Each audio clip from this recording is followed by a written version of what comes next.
Mateus, capítulo 22, nós estaremos lendo alguns versículos desse texto bíblico. Mateus, capítulo 22.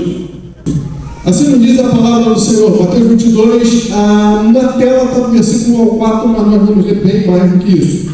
Eu vou ler o texto, tá bom? Não preciso fazer aquela leitura alternada, não. Está em preto e azul ali, mas eu vou estar lendo o texto, ok? Está na Nova Versão Internacional. Assim diz o texto sagrado: Jesus lhes falou novamente por parábolas, dizendo: o reino dos céus é como um rei que preparou um banquete de casamento para seu filho. Enviou seus servos aos que tinham sido convidados para o banquete, dizendo-lhes que viessem, mas eles não quiseram vir. De novo, enviou outros servos e disse: digam aos que foram convidados que preparei o banquete. Meus bois e meus novilhos gordos foram abatidos, e tudo está preparado. Venham para o banquete de casamento. Mas eles não lhes deram atenção e saíram, um para o seu campo, outro para os seus negócios. Os restantes, agarrando os servos, maltrataram-nos e os mataram. O rei ficou irado e, enviando o seu exército, destruiu aqueles assassinos e queimou a cidade deles. Então disse a seus servos: o banquete de casamento está pronto, mas os meus convidados não eram dignos. Vão às esquinas e convidem para o banquete todos os que vocês encontrarem. Então os seus servos saíram para as ruas e reuniram todas as pessoas que puderam encontrar, gente boa e gente má. E a sala do banquete de casamento ficou cheia de convidados. Mas quando o rei entrou para ver os convidados, notou ali um homem que não estava usando veste nupcial. E lhe perguntou: amigo, como você entrou aqui sem veste nupcial? O homem emudeceu. Então o rei disse aos que serviam: amarrem-lhe as mãos e os pés e lancem-lhe para fora nas trevas. Ali haverá choro e ranger de dentes, pois muitos são chamados, mas poucos são escolhidos. Então, retirando-se os fariseus, consultaram entre si como o surpreenderiam em alguma palavra. Que o Espírito Santo de Deus aplique a sua santa palavra lida aos nossos corações. Amém? Hoje nós iremos refletir durante alguns minutos sobre esse texto sagrado. Nós iremos refletir sobre essas duas frases. A primeira frase é: tão gracioso que convida maus e bons. Nós estamos diante de um Deus que é tão gracioso que Ele faz um convite que se estende tanto àqueles que são considerados maus, como para aqueles que são considerados bons. Nós chamamos isso de graça. É o favor que nós não merecíamos, é o presente que nós não tínhamos como alcançar, é a recompensa que nós não fizemos nada por ela. Esse convite dado por Cristo, dado por nosso Senhor a todos, independente da sua história, independente dos seus atos, independente do que praticaram. O convite é para todos, porque Ele é um Deus gracioso, ou seja, Ele é um Deus que derrama da sua graça. Ele é um Deus que estende a sua graça, mas ao mesmo tempo. A segunda frase que nós temos é: tão santos que ninguém mal fica na festa. Apesar de nós termos lido o texto, e esse texto onde o rei manda chamar e trazer para a sua festa todo tipo de pessoa sem restrições, nós percebemos que a permanência na festa, para participar da festa, para fazer parte de fato daquilo que estava acontecendo, havia condições. No primeiro momento, a gente imagina que estava na festa, ele saiu pelas ruas, pelos cantos, pelos recantos, e foi pegando todo mundo, foi pegando rico, foi pegando pobre, foi pegando morador de rua, foi pegando quem tinha influência, quem não tinha influência, saiu colocando todo mundo dentro da festa. a gente acha que é uma festa sem regras. E a gente acha que é uma festa de qualquer jeito. E a gente acha que é uma festa que você pode participar dela da maneira que você foi convidado. Foi convidado, vai para a festa, fica do jeito que está. Mas quando a gente lê o texto, a gente percebe que aqueles convidados tinham passado por uma transformação. Eles tinham passado por uma modificação. Você foi convidado para a festa, você veio para a festa, mas para ficar na festa, as tuas vestes tinham que ser trocadas. Não era veste do dia a dia, não era veste comum, não era veste que você estava anteriormente, não era veste de quando você recebeu um convite. A roupa para estar nesta festa era nupcial, era uma roupa diferenciada, era uma roupa para aquela ocasião, para aquele ambiente, para aquele momento, para aquele rei, para aquela grande festa. Então, quando a gente começa a olhar para o texto, sim, a gente enxerga um rei que é gracioso e convida maus e bons, mas a gente também enxerga um rei que leva a sério a santidade a tal ponto que ninguém que permaneça mal poderá ficar na sua festa. Nós estamos diante de uma tensão, nós estamos diante de uma briga, nós estamos diante de um cabo de guerra que muitas vezes ele é ignorado pela igreja moderna. Nós estamos diante da generosidade do Senhor, que ela é extravagante, ela é excepcional, ela é pujante, ela é poderosa. Essa generosidade do Senhor faz com que Ele não considere nosso passado, Ele não considere nossos defeitos, Ele não considere nossas falhas, Ele não considere nossos pecados, Ele não considera um montão de coisas. Ele estende para nós a sua extravagante graça para que ela nos alcance. O texto sagrado diz que o convite foi a maus e bons. Essa é a extravagante graça do Senhor. Essa generosidade do Senhor que é pujante, que aparece, que não tem como ser ignorada. Mas ao mesmo tempo, no meio do texto, nós temos a seriedade absoluta da santidade de Deus. Para estar na festa, as vestes tinham que ser trocadas.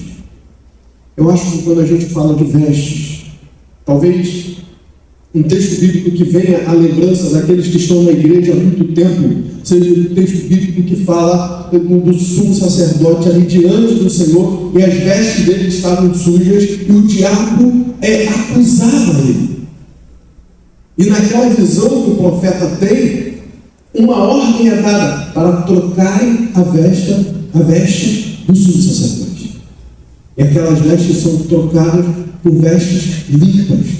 Nós temos até um louvor que fala que nós estamos aguardando, que a gente já ouve os passos do noivo e que nós estamos aguardando com vestes limpas. Eu já coloquei as minhas vestes brancas. Ou seja, essa figura de vestes na palavra do Senhor está sempre ligada a uma figura de uma vida consagrada a Deus. O convite de salvação, o convite para participar da festa é para todos. Mas o ficar na festa, o de fato ser participante da festa, é para quem tem igual veste. Será que eu já troquei a minha veste? Será que você já trocou a sua veste? Nós já estamos participando desse grande banquete?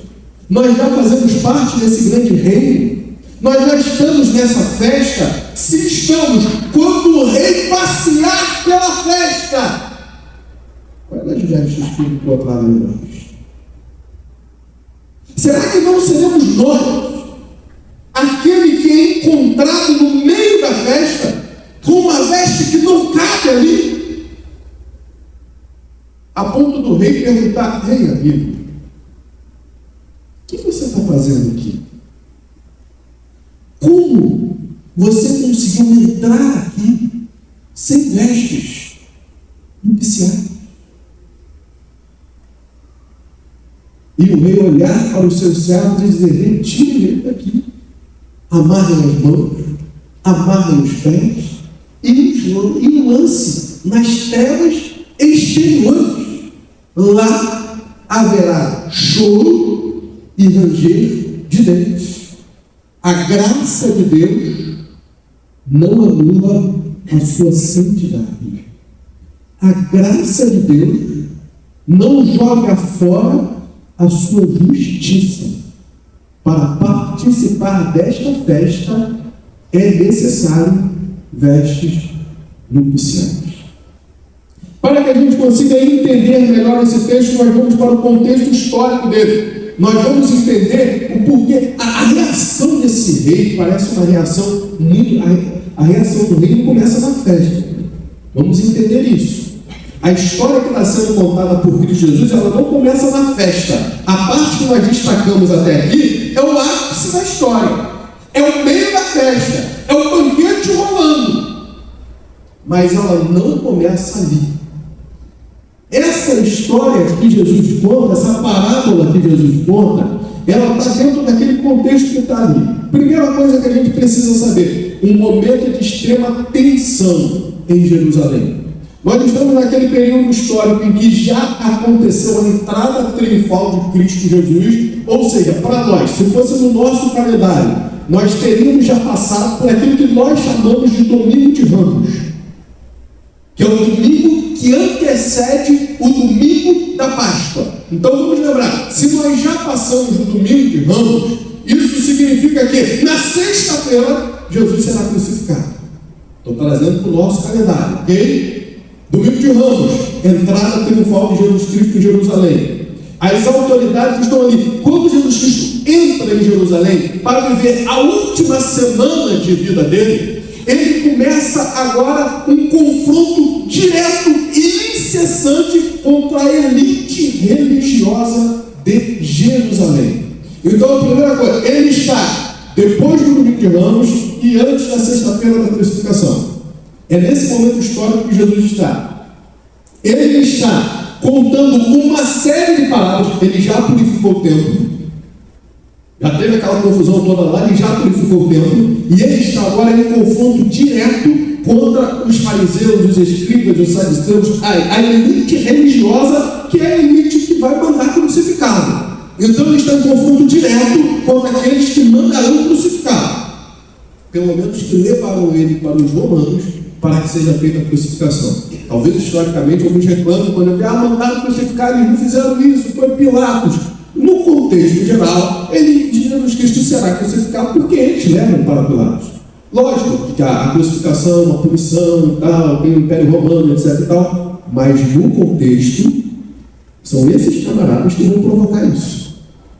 Por mais que a crucificação seja uma punição romana, são esses camaradas que vão provocar isso. E Jesus está em confronto direto. Jesus não tira o pé do acelerador. O negócio está tenso e Jesus faz questão de deixar mais tenso. A gente precisa entender isso. Era necessário que a profecia se cumprisse. E Jesus não vai aliviar. Ele vai buscar o cumprimento dessa profecia. E ele entra em rota de colisão com os líderes religiosos e não vai recuar. Ele vai contar 3 parábolas que estão escritas ali: a parábola dos 2 filhos, a parábola dos lavadores maus, e ele termina com essa parábola que nós lemos, que é a parábola das bodas de casamento do filho. E nas 3 parábolas, ele está batendo muito forte nesses líderes religiosos, a ponto que o último versículo que nós lemos, esses líderes religiosos, depois que ouvem a última parábola, eles saem, eles se reúnem e começam a planejar como vão matar Jesus, como vão prender Jesus. É isso que está acontecendo ali. O ambiente está extremamente pesado, extremamente hostil, está extremamente difícil viver aqui. E quando ele puxa essa última parábola e ele vai falar das bodas do casamento do filho, o rei convidando os seus súditos, para as bodas de casamento do filho, para a festa de casamento do filho, ele usa uma parábola onde há 3 convites. E talvez aí seja o nosso primeiro engano. A gente lê essa parábola e a gente acha que a reação do rei é uma reação muito desproporcional ao simples fato que as pessoas não quiseram ir para a festa. Por que o rei manda destruir a cidade? Porque foi isso que o rei mandou fazer. O texto bíblico diz que depois que todos eles se recusam de ir à festa, e o texto bíblico vai dizer os motivos pelos quais eles se recusaram, o rei manda cercar a cidade e destruir a cidade. É para matar todo mundo. Todos aqueles que rejeitaram o convite. E para a gente fica assim, que loucura. Que coisa terrível. Que rei duro. Parece desproporcional o que ele está fazendo. Mas antes do rei mandar destruir e matar todo mundo, o rei faz 3 convites. Vamos entender então essa história dos convites. Há uma mecânica cultural que está por trás do texto e que nós não conhecemos. Não está dentro da nossa cultura ocidental. Mas para quem estava ouvindo Jesus falar, eles entenderam exatamente o que Jesus estava falando. Como funcionava isso? Um banquete de casamento no Oriente Médio Antigo, que é onde está ali a nação de Israel, e é onde Jesus estava com ele, um banquete real é um evento social e político de maior prestígio. Era o evento. Se tem um evento, é o casamento do filho do rei. É um banquete real. É o casamento do herdeiro do trono. Então nós estamos diante de um evento que é um evento extremamente importante. Era aquele tipo de evento que para a nação. Os irmãos lembram quando teve, alguns anos atrás, o casamento de um dos príncipes da família real da Inglaterra? E foi notícia, irmão, por mais de semanas. Aí eu te pergunto, vamos ser sinceros. Você mora no Brasil, no Rio de Janeiro, na cidade de Magé, no 6º distrito, onde o bairro mais importante do 6º distrito é Piabetá. Você imagina agora, na importância do mundo, aonde está Piabetá? Então, nós estamos lá. Aí a nossa televisão fica semanas noticiando para a gente o casamento de um príncipe inglês. O que isso tem a ver com a minha vida? O que me interessa saber da vida real da família real britânica? Eu não estou nem aí para ele. Mas você consegue perceber que tipo de material estão dando para você consumir dentro da tua casa? É um tipo de material que não muda em nada a tua vida, mas que te mantém distraído daquilo que você devia estar vigiando.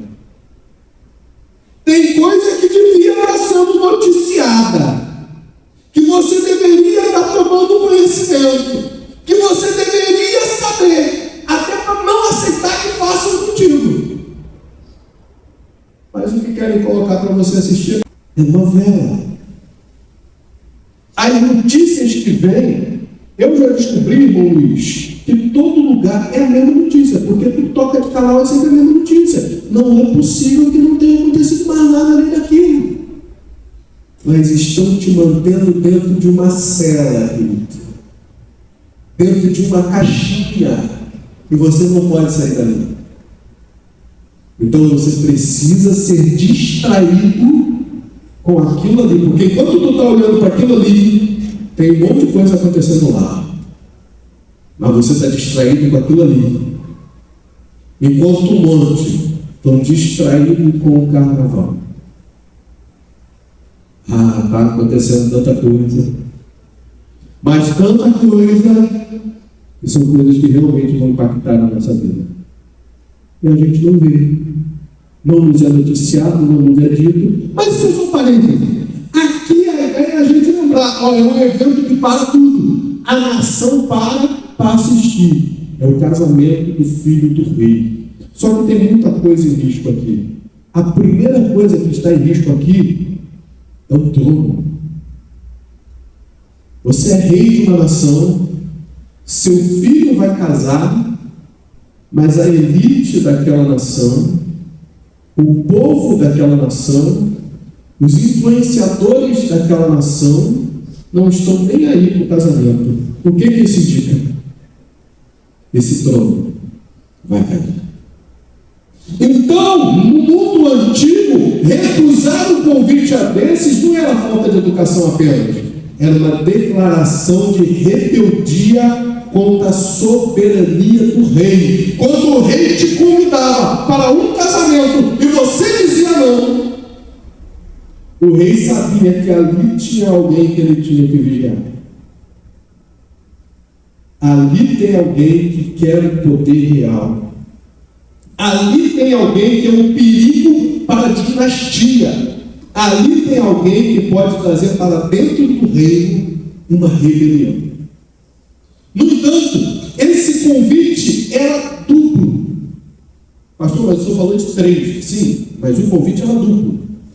Primeiro, saíram os mensageiros e faziam o primeiro convite. Esse primeiro convite era assim: olha, vai ter o casamento do filho do rei. O rei mandou te convidar, você vai? Ali ele podia dizer sim ou não. O segundo convite já era só para aqueles que aceitaram o primeiro convite. O texto sagrado diz isso para a gente, mas a gente não percebe. O texto sagrado mostra isso para a gente, mas a gente não percebe. Eu vou mostrar no texto que diz, irmão, a gente é que não percebe. O segundo convite já é o convite para dizer assim: está pronto, é hoje, vamos com banquetes. Lembremos, nós estamos falando do século I da nossa era. Século I, Mancerley. No século I, lá entre o ano 0 e o ano 100. Eu sei, então, mas não existe ano 0, tinha que existir, mas realmente na contagem errada não existe. Mas vamos lá, do ano 1 ao ano 100. Século I, ano 1 ao ano 100. Não vai errar, irmão, não vai fazer vergonha, não. Tinha geladeira aí na Mancerley? Não tinha. Não tinha freezer. Como você faz um banquete e ele não estraga? Já matei os bois, já matei os novilhos, já fiz isso, já fiz aquilo outro, já está tudo à mesa, já está tudo posto. Vem, é a hora do banquete. Entenda, o calendário deles não era preciso igual o nosso. Esse primeiro convite que vinha para te chamar para o banquete e você assumia um compromisso, você dizia, eu vou. Teu nome era posto na lista. E quando o banquete estava pronto, você tinha que comparecer. Porque tudo foi preparado contando com a tua presença. E você tinha que comparecer na hora que fosse o banquete. Porque não tinha os recursos que nós temos hoje para ficar guardando comida indefinidamente. A festa começava, durava ali provavelmente seus 7 dias, mas tinha que ser naquele período ali. Só que os convidados, esse era o meu dia. Devido às dificuldades de logística, por que 2 convites? O primeiro é para saber quem vai estar na festa, e o segundo é porque ele não tinha como precisar o dia da festa. Ele tinha uma ideia aproximada, deve ser tal dia. Quando estava tudo de fato pronto, chama os convidados. Chama quem?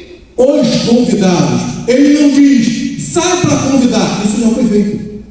No primeiro convite se saiu para convidar e dali veio a lista de convidados. Fulano pode ir, fulano pode ir, fulano pode ir, tem a lista. O segundo agora é só para os convidados. Traz os convidados para o banquete. E aonde que o texto bíblico vai nos mostrar isso? O texto bíblico no versículo 3 diz assim: enviou seus servos aos que tinham sido convidados. Já tinha acontecido o movimento anterior. Já havia tido um convite. Esses camaradas já tinham sido convidados. Alguns vão dizer assim: ele enviou os seus servos aos convidados. Aí a gente moderniza e coloca convidados como se fosse na nossa época. Não, convidado na época deles. Os convidados são esses, que já confirmaram a presença. E aí os servos vão até eles, e quando vão até eles, aí eles dizem, não, eles não querem ir. Ou seja, eles receberam a primeira notificação e confirmaram a presença. Quando receberam a segunda, ó, o banquete está pronto, está tudo na mesa, vamos. Aí eles dizem assim, não, nós não queremos ir não. Aí olha o que o texto diz, de novo enviou, então é a terceira vez. A primeira envia o convite, vai dizer, vai ter um banquete, você vai? Vou, confirmei a presença. A segunda vai dizer, está pronto, chegou a hora, vamos lá. Aí ele diz, não, nós não vamos. Aí ele envia o terceiro, veio fazer isso. Esse líder, ele é insistente no seu convite. Lembra que eu te falei? Tão gracioso, ele é insistente. Ele me dá mais oportunidades do que qualquer outro rei nos daria. Ele está ali, com o convite estendido, com a mão estendida a ver. Ele ainda vai dizer os motivos. Digo aos que foram convidados, não está dizendo, aos que foram convidados. Preparei meu banquete, meus bois, meus novilhos gordos foram abatidos. Tudo está preparado.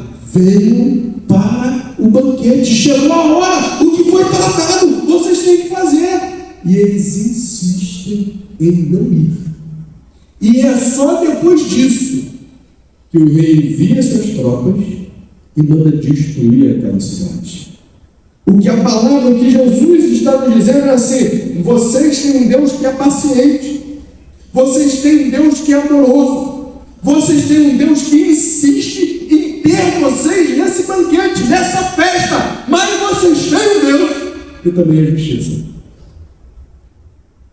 E que chegará o momento em que Ele fará justiça.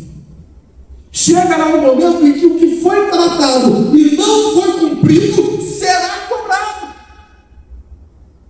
Nós fomos criados com um objetivo: para o louvor e glória do nome do Senhor. E Ele nos brindou com isso tudo que nós temos, para que pudéssemos louvar e glorificar o Seu santo nome.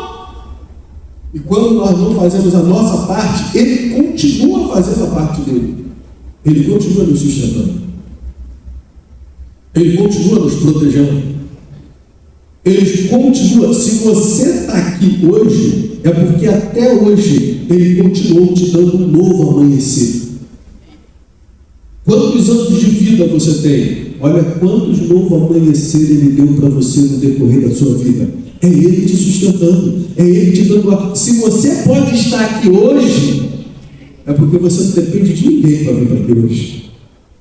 Isso significa que Ele está te sustentando com saúde. Só que qual é a nossa contrapartida?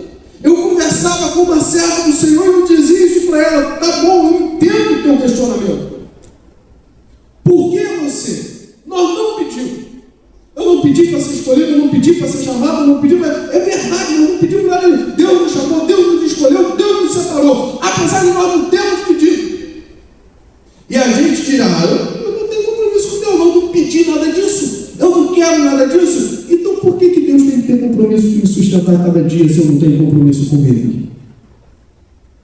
Por que Ele tem que ter compromisso em me levantar da minha cama todo dia? Por que Ele tem que ter compromisso em me livrar do homem sanguinário, e me livrar do acidente, e me livrar da morte? Por que Ele tem que ter compromisso em desviar os meus passos do mal, se eu não tenho compromisso com Ele? A questão é que Ele continua fazendo a parte dele, mas nós continuamos infiéis na nossa parte. E haverá o dia do acerto de contas. É o dia em que não vem mais servos com convite, não vem mais os mensageiros com convite para a salvação, com convite para o banquete. Agora quem vem é a tropa para a guerra, para destruir a cidade. Não tem mais o convite: vem que o banquete está à mesa. Essa hora já passou. Agora vem prestar conta da sua vida.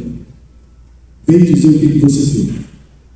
Vem dizer o que você fez com tudo que eu te dei. Foi o momento para essa cidade.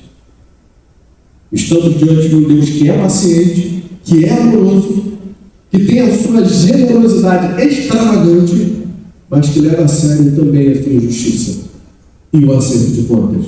Ele pode tardar, pelo menos ao nosso olhar, mas com certeza ele virá. Passa para mim, por favor. Dá um toque para mim. Qual o significado? Nós vimos o significado histórico. Vamos para o significado teológico? Esse significado teológico é extremamente básico. Extremamente básico. É assim, é assunto de escola. Passa para mim de novo. É assunto de escola bíblica dominical. Se você jogar isso aí no Gemini, no chat GPT, vai ver exatamente isso aí, porque isso aí é básico de teologia. Isso não é avançado de teologia. Quem é o rei da parábola? É Deus, o Pai. Isso é o significado teológico. Quando ele diz, olha, o rei chamou para o casamento de seu filho. Na parábola, o rei é Deus, o Pai. Quem é o filho na parábola? É Jesus Cristo. É ele mesmo, ele está falando dele. As bodas, a festa de casamento, quem que é? É o reino de Deus, que é dado àquele que é salvo.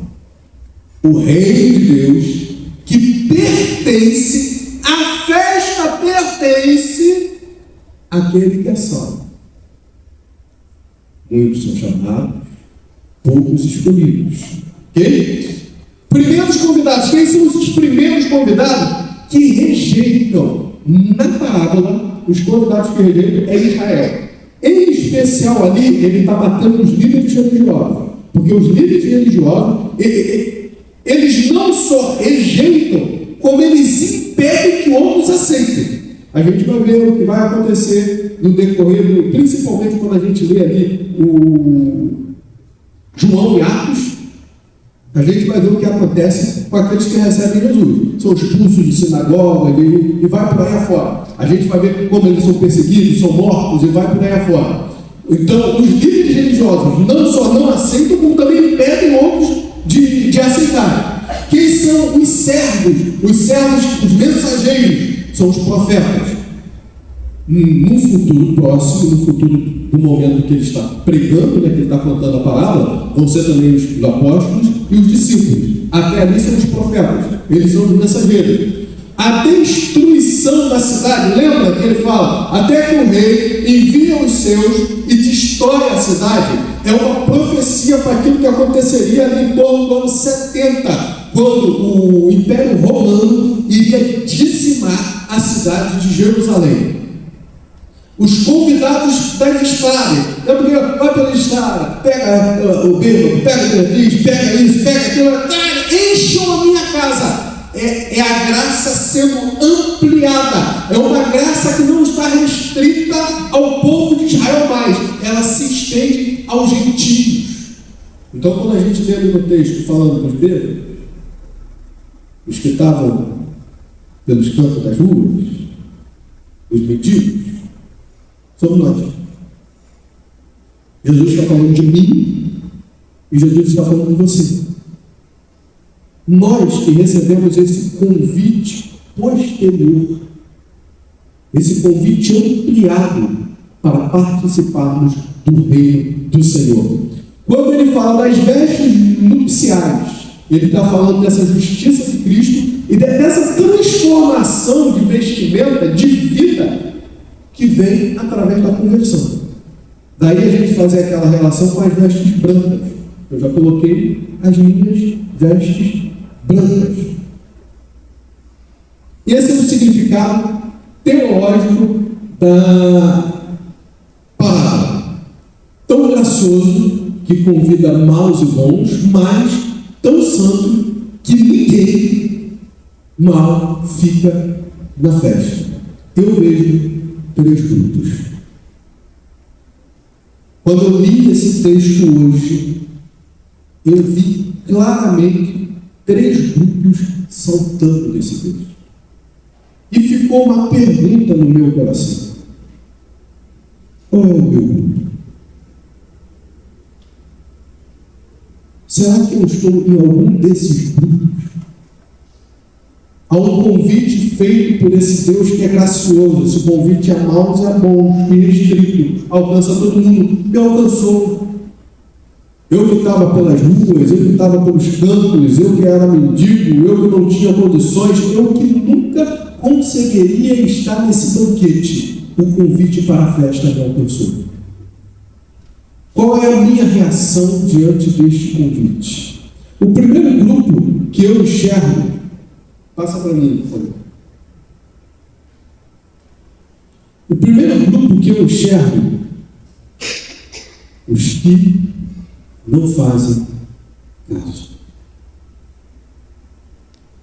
O texto sagrado, no versículo 5, vai dizer assim: mas eles não deram atenção. Dependendo da versão da Bíblia que você estiver lendo, o texto vai dizer assim: mas eles não fizeram caso.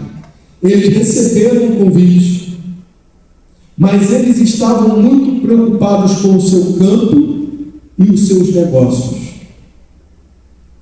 O texto bíblico diz que eles não dão caso, um vai trabalhar no seu campo, o outro vai resolver as questões dos seus negócios. Que grupo é esse? É um grupo que recebe a palavra do Senhor Jesus Cristo, que conhece a palavra do Senhor Jesus Cristo, mas que acaba se emaranhando e ficando preso na sua vida terrena. A agenda desse grupo, ela é priorizada pela luta pelo conforto. Por que ele não está aqui comigo? Porque ele está passeando. É o momento do lazer, é o momento do conforto, é o momento da tranquilidade. Ah, pastor, eu trabalho tanto, eu trabalho 6 dias por semana, eu não posso me divertir. Você pode o que você quiser. Eles foram para o campo, eles foram tratar dos seus negócios, eles foram tratar da vida deles. Eles não estavam nem aí para o convite do rei. Eles podiam fazer tudo, podiam o que fizeram, mas tem consequência. É isso que nós não podemos esquecer. Eu posso fazer o que eu quiser, mas tem consequência. Esse grupo estava buscando incansavelmente o sucesso. Eu não posso estar na igreja agora porque eu estou estudando. Eu não posso estar na igreja agora porque eu estou focado em passar no concurso público. Eu não posso estar na igreja agora porque eu tenho que fazer hora extra para isso, para aquilo outro. Se isso não significasse que você já é um crente que ora pouco e lê muito pouco da palavra do Senhor, talvez isso não fizesse tanta diferença. Mas você já ora pouco, lê muito pouco e ainda não vê os cultos. Porque você está preocupado com as coisas desta vida. Se à medida que eu vou falando aqui, você vai se enquadrando nisso, claramente significa que você faz parte do primeiro grupo. Grupo daqueles que não fazem caso. Mas eu vejo também o segundo grupo aparecendo ali. Vai passar. Vou usar um pouquinho, tá bom? Vou pedir para vocês passarem também.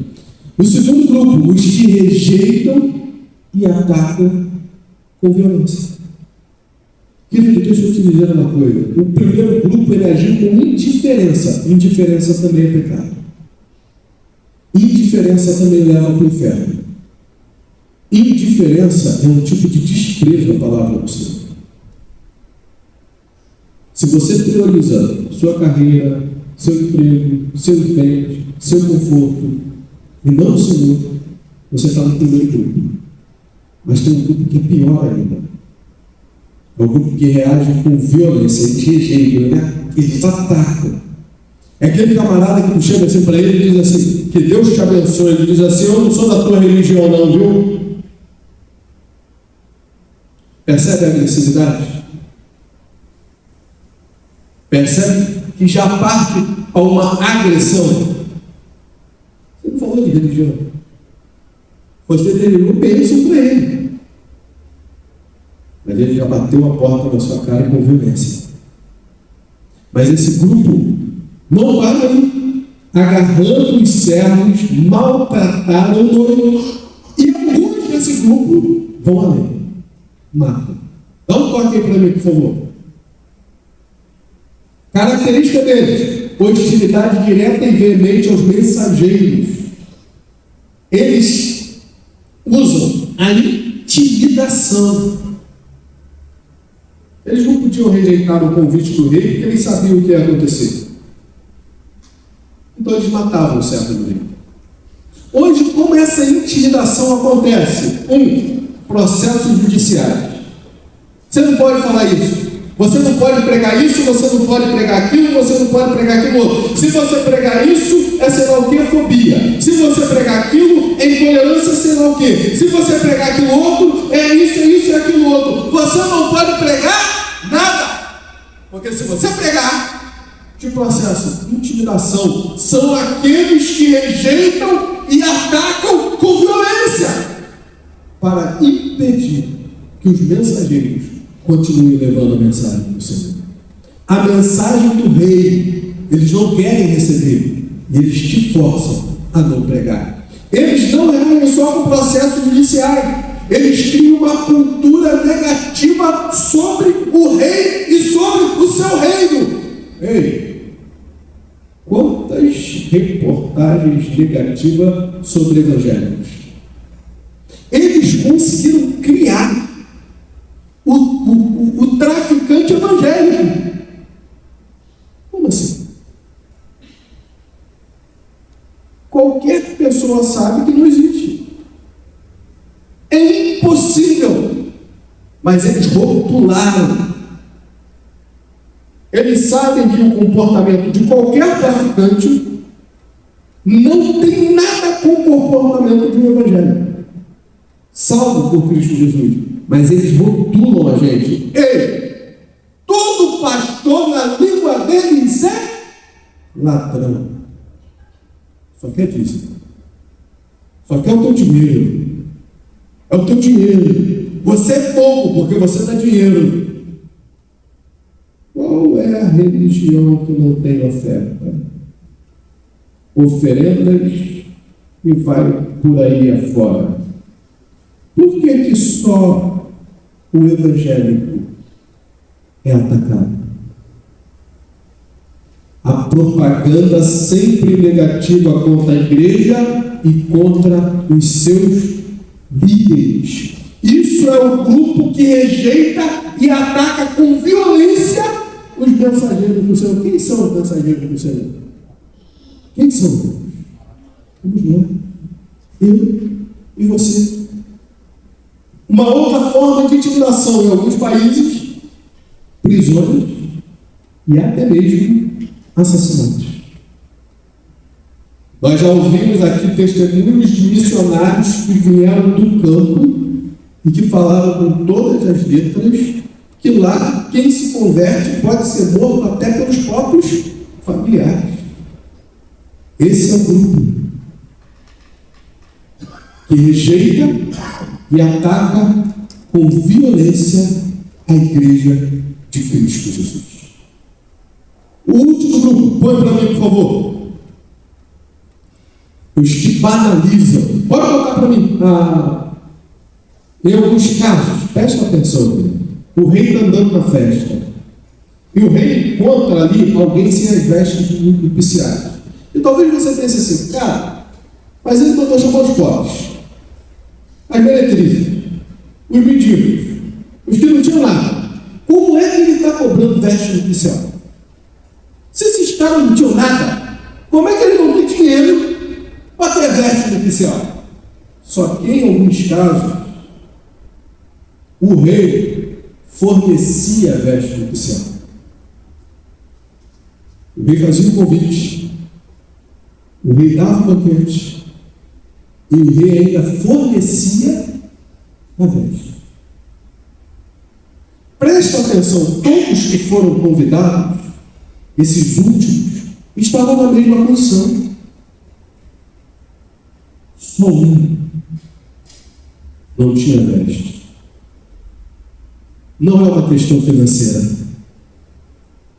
O que parece estar implícito nesse texto é que o rei forneceu a veste. E ele chega para aquele camarada e diz: como é que tu está aqui? que sem a veste? Cara, eu te fiz o convite, eu te dei o banquete, eu te forneci a veste, você ainda assim me aparece aqui sem a veste. Amarra o cabelo, amarra a mão, amarra o pé, joga ele lá no meio das trevas exteriores, e lá vai haver choro e ranger de dentes. Ei, querido, nós vivemos esse momento na igreja brasileira. É um momento em que o homem se veste oficial religioso sem conversão. Ele quer o banquete, ou seja, ele quer os benefícios do reino, ele quer as bênçãos do Senhor, ele quer a presença do Espírito Santo, ele quer o glória, ele quer o aleluia, ele quer o microfone, ele quer a aparência, mas ele não quer a santidade. O coração dele permanece o mesmo. Ele acha que ele pode entrar no reino do jeito dele. Ele acha que o Auê venceu. Não vai entrar no reino assim. Não é desse jeito. Não é dessa maneira. Para estar no reino, tem que ter sido transformado. As vestes têm que ser nupciais. O que eu preciso entender? A frase em amarelo: a graça é ampla, mas não é babado, não é vulgar. Você pode fazer e ninguém está sabendo o que você está fazendo. Pode acontecer. Ele vê, ele anda, e uma hora ele vai parar na tua frente e vai perguntar assim para você: ei, amigo, o que você está fazendo aqui sem as vestes nupciais? Ah, mas eu fui nascido e criado dentro da igreja. Mas a tua veste não é nupcial. Ah, mas eu sou pastor da igreja. Mas a tua veste não é nupcial. Ah, mas eu sou diácono da igreja. Mas a tua veste não é nupcial. Ah, mas todo domingo eu estava sentado no altar. Mas a tua veste não é nupcial. Ah, mas eu estava tocando a bateria, louvando o Senhor. Eu estava tocando o teclado, tocando a guitarra, o violão. Eu estava com o microfone na mão, louvando o Senhor. Eu estava operando a mídia, eu estava operando o som. Eu estava limpando a casa do Senhor, eu estava filmando o culto. Eu estava levantando a minha mão, adorando na hora do louvor, e eu livro fechado, pastor. Mas a tua veste não é nupcial. E quando ele parar na nossa frente, a pergunta vai ser: amém? Amigo, como entraste aqui sem as vestes nupciais? E a nossa reação vai ser a mesma. Não adianta você dizer: ai, mas o pastor me trata mal. Ah, mas o irmão Rodolfo não olhava para mim direito e não falava comigo. Ah, mas a irmã Gisele dava coisa que eu falei: olha isso aí, viu, Gisele? Olha esse negócio aí. Não adianta. Ele não vai perguntar para você: o Rodolfo está de veste nupcial? Ele não vai perguntar para você: pastor Amor, está com veste nupcial? Ele não vai perguntar para você: a irmã Regiane está com veste nupcial? Ele vai perguntar para você: amigo, como você chegou aqui? Como você entrou? Cadê tua veste? E aí a gente vai descobrir que a graça é ampla assim, mas não tem nada de vulgar. Passa aí, por favor. É o último slide. Eu gostei demais, irmão, tanto da história dele, Dietrich Bonhoeffer. Não é Bonhoeffer, não. É alemão. Bonhoeffer. No YouTube não falaram Hoff, não. Eu pensei que ia falar o H. No YouTube falaram. Mas é um pastor. Foi, né? A história dele é uma história espetacular, muito triste. É um pastor alemão da época da Primeira Guerra Mundial. Esse camarada, quando o nazismo tomou conta, boa parte das igrejas estavam do lado do nazismo, porque boa parte das igrejas fica do lado do governo. Simples assim.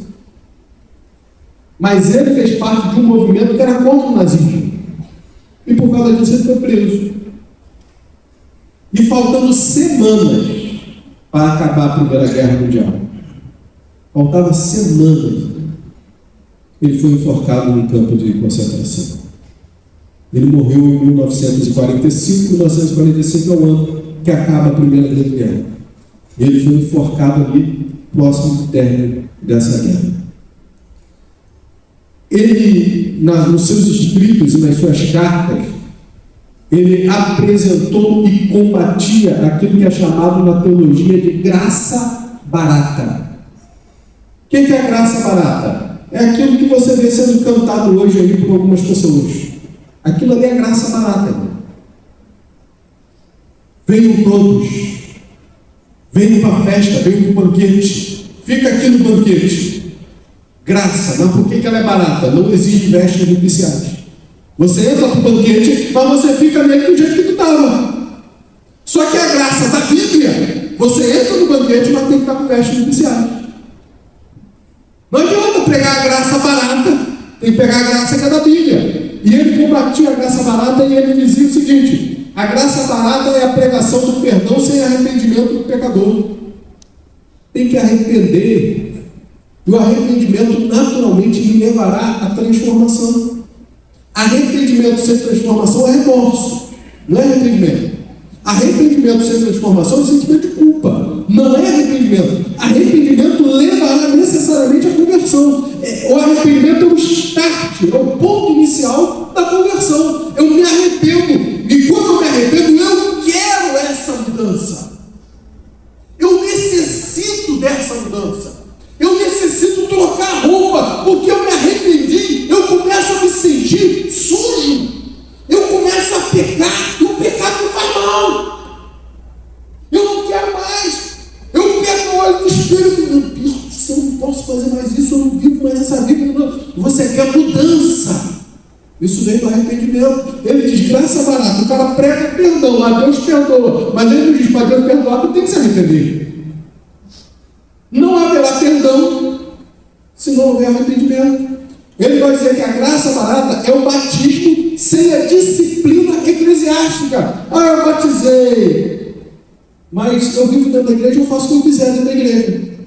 Eu quero fumar, eu fumo. Eu quero xingar, eu xingo. Eu não sou casado, mas eu quero ter relações sexuais, eu tenho. Eu sou casado, mas eu quero ter relações sexuais com quem não é o meu cônjuge, eu tenho também. Eu minto. Eu não pago as pessoas que eu devo. Eu ando com roupa indecente porque o corpo é meu, a regra é minha, meu corpo é regra, eu faço o que eu quiser. E ai de quem quiser me disciplinar. Que história é essa de me disciplinar?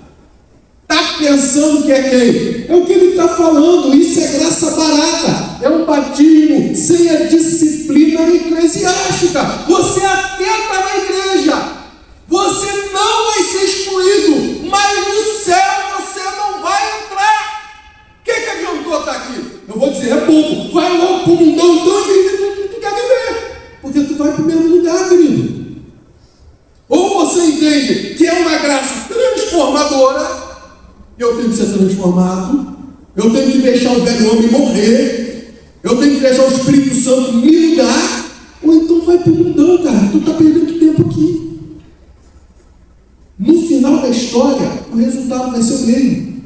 Inferno. Você precisa do arrependimento, você precisa do batismo, mas o batismo vem com disciplina. Aquilo que a palavra de Deus diz. Tem gente que diz assim: ah, não precisa fazer o que o pastor falou, não. Por que tem que fazer o que o pastor falou? É um pastor bobão, um palhaço, está aqui à toa. Mas quando você estiver todo ferrado na tua vida, sabe quem você vai procurar? O palhaço, o bobão do pastor. E aí esse palhaço, esse bobão do pastor, que vai para casa com um peso do tamanho do mundo, fazer jejum e oração pela tua vida para que Deus te ajude. É esse cara que tu está dizendo que não precisa obedecer o pastor. Não precisa obedecer o pastor, não. Por que tem que fazer o que o pastor mandou fazer? Por que será, né? Por que será? Há uma resistência à disciplina que vem da palavra do Senhor. Há uma resistência à figura de autoridade. Isso é graça barata. Graça barata é comunhão sem confissão de pecado. Eu quero a comunhão, mas eu não quero confessar pecado. Porque se eu confesso pecado, eu me denuncio. Se eu me denuncio, como é que eu vou continuar fazendo? Eu não quero passar por isso, então para de pecar. Graça barata é a absolvição sem confissão pessoal. Tem que quebrantar. Essa absolvição de Deus virá. Olha, a gente precisa. Eu estava vendo um vídeo esse dia, uma coisa impactante, o cara falando sobre Saul e Davi. Ele falou assim, cara, quem cometeu o pecado mais grave? Saul ou Davi? Aí tu vai dizer, mas Saul foi procurar lá a média de dor. Querido, mas isso é lá no final. Saul é rejeitado, está no começo do reinado dele. No começo do reinado dele, ele é rejeitado. Por quê? Era para ele matar um rei, para matar todo mundo daquele país, inclusive o rei, inclusive os animais. Ele não mata o rei nem os animais. Ele poupa a vida. Mas era para ele ter matado. Ele poupa. Logo depois, quem sacrificava era o sacerdote, era Samuel. Ele está esperando Samuel chegar, Samuel não chega, ele vai lá e sacrifica. Ou seja, ele sacrificou quando era para sacrificar, ele poupou quando era para matar. Pecado de Saul. Ele é rejeitado ali. Ali Deus diz, eu o rejeitei. Vou levantar para mim um rei conforme eu quero. É aí que ele vai levantar Davi. O pecado de Saul está ali. Depois ele vai cometer um monte, mas o pecado de Saul está ali. O pecado de Davi. Não, Davi adulterou, Davi matou, Davi fez. Davi foi muito louco. Quem pecou mais sério? Aí o pregador falava assim, você é inteligente. Quem pecou mais sério? Qual é o maior pecado? Pecar ou poupar a vida? Matar ou poupar a vida? Qual é o pecado? Adulterar ou sacrificar quando era para tu sacrificar? E por que Saul que foi rejeitado e não Davi? Aí ele diz, a interpretação dele, eu gostei demais da interpretação dele. Ele vai dizer assim, Saul pecou, Deus tirou o reino, mas ele olhava, ele ainda era o rei. Ele ainda tinha as vestes de rei, ele ainda tinha os súditos, ele ainda tinha o trono. E isso foi suficiente para Saul. Quando Davi pecou, Davi escreve o Salmo 51. Davi vai dizer, pequei contra ti somente, pequei. E Davi começa a se derramar diante do Senhor. E entre as frases de Davi vai dizer assim, pode tirar de mim o que o Senhor quiser, mas não tire de mim o teu espírito. Restitui-me a alegria da tua salvação e não retires de mim o teu espírito. Davi não estava importando se ele tinha trono, Davi não estava importando se ele tinha vestes de rei, Davi não estava se importando se ele tinha súditos. O que Davi não queria perder era a presença do Espírito do Senhor. Graça. A verdadeira graça, ela nos ensina que a gente precisa viver Cristo. A gente não abre mão de Cristo. Ao chamado quebrantamento pessoal, a absolvição vem, mas ela vem depois dessa confissão, desse quebramento. Olha, o coração contrito, o espírito quebrantado, Deus não rejeitará. Tem que estar quebrado em pedacinhos para o Senhor. Foi isso que Davi fez, irmão. E por isso ele não foi rejeitado.